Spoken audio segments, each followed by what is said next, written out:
한동훈 전 대표 제명으로 인해 국민의힘에선 사실상 내전이 시작됐습니다. 친한계는 장동혁 대표 사퇴를 요구하기 시작했는데요. 홍준표 전 대구시장은 이들을 향해 참 가관이다 며 쓴소리를 했습니다. 네, 그야말로 폭풍 전야가 아니라 그냥 폭풍의 한가운데로 들어간 모습입니다. 오늘 저희가 살펴볼 내용이 바로 이 지정입니다. 한 정치인의 퇴출을 둘러싸고 터져나오는 이 복잡하게 얽힌 목소리들, 이 발언들 속에 숨은 진짜 의도는 뭘지, 그리고 이 목소리들이 모여서 국민의힘이라는 정당을 어디로 끌고 가고 있는지 한번 깊이 파헤쳐 보겠습니다. 자, 그럼 가장 먼저 홍준표 전 시장의 발언부터 시작해보죠. 페이스북에 정말 날선 표현을 썼어요.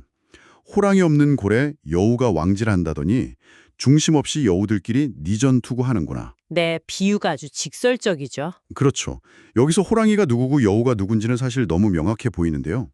그렇죠. 여기서 호랑이는 당연히 제명된 한동훈 전 대표를, 여우들은 한 전 대표가 사라지자마자 반발하고 나선 친한계 의원들을 겨냥한 것으로 봐야겠죠. 리더십 공백 상태에서 벌어지는 내부 다툼을 이전투구, 그러니까 진흙탕 개싸움에 빗댄 거네요. 맞습니다. 아주 원색적으로 비판한 겁니다.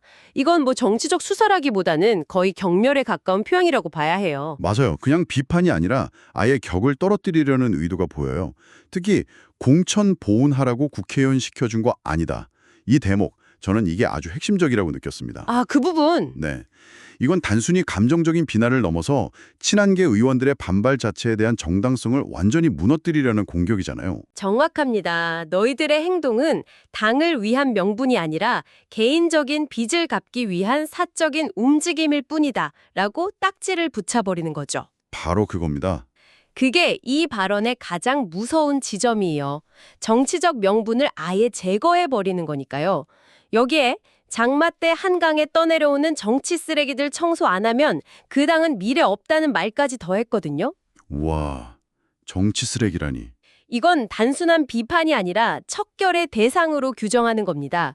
당내 권력투쟁에서 상대를 대화나 타협의 파트너가 아니라 제거해야 할 대상으로 선포한 셈이죠. 장동혁 대표 체제에 확실하게 힘을 실어주면서 반대파는 정리하고 가야 한다는 아주 강렬한 메시지를 던진 겁니다. 듣고 보니 정말 섬뜩하네요. 이런 험한 말들이 오갈 정도의 갈등을 촉발시킨 제명 결정. 저도 그 과정을 보고 정말 놀랐습니다. 그렇죠. 속도가. 한 사람의 정치 생명을 사실상 끝낼 수도 있는 중대한 결정이 단 17분 만에, 그것도 거수로 끝났다고요? 이건 거의 군사작전처럼 진행된 건데 어떻게 이게 가능했던 겁니까? 그 속도와 방식이 이번 사태의 본질을 보여주는 것 같아요.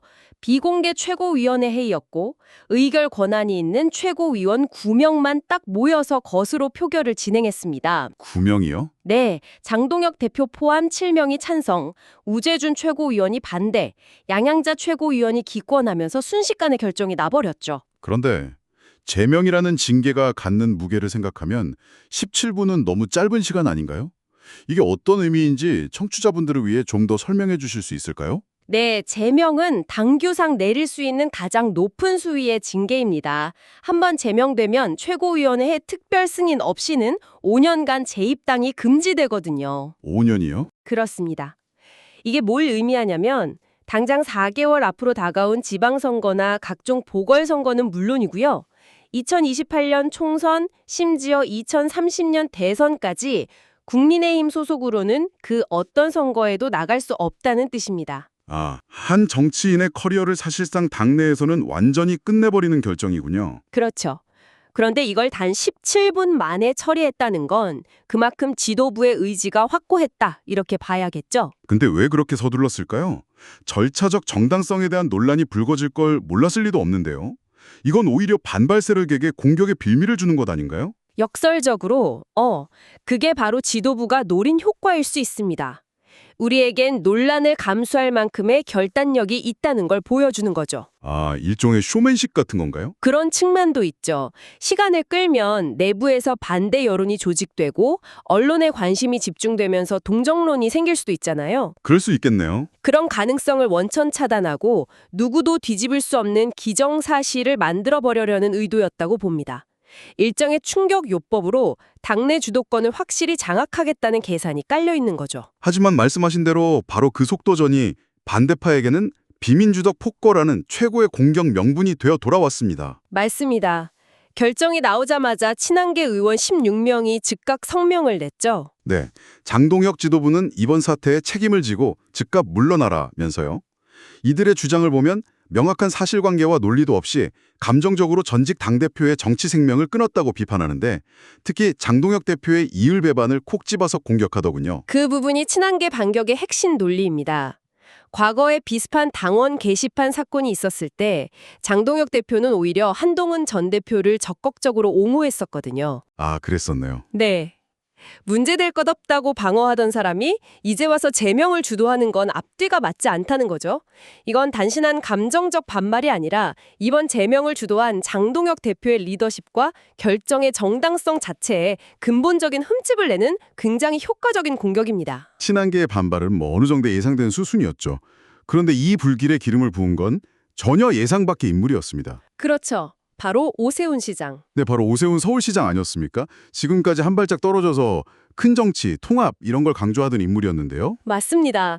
그게 이번 사태의 가장 극적인 장면 중 하나였어요. 오 시장은 제명 결정 바로 전날까지만 해도 장 대표와 한 전 대표가 만나서 대화로 풀어야 한다고 통합의 정치를 보여달라고 호소했었거든요. 그랬었죠. 그런데 제명 결정이 나오자마자 입장이 180도 바뀌었습니다. 장동혁 대표가 기어이 당을 자멸의 길로 몰아넣었자면서 즉각적인 사퇴를 요구하고 나섰죠. 발언 수위도 엄청나게 높았어요.